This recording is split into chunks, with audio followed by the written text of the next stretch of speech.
తెల్లగల్లంటే మాకు ప్రాణం. పొద్దుగాల 6 గంటలకు లేస్తాం. 6 గంటలకు లేచి ఎవరు రాకముందే తల్లలకు పోయి కూర్చుంటాం. కళ్ళకు పోయేటప్పుడు 10 రూపాయల గుడాలు, 10 రూపాయల మక్కటుకులు, ఇంకా వేయించిన పచ్చి బఠానీ తీసుకెళ్తాం.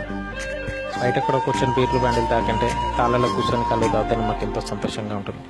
నాకు మా దోస్తులందరం కలిసి ఈ ప్రకృతి ఊళ్ళోనే కళ్ళు తాగితే ఎంత హాయిగా ఉంటుంది. ఎంతైనా ఈ గౌడు మా దోస్తుగాడే కదా. కళ్ళలోకి వచ్చిన వాళ్ళు నీ భోజనం కళ్ళే తాగుతారు, నీ భోజనం కళ్ళే చాలా మంచిగా అంటారు.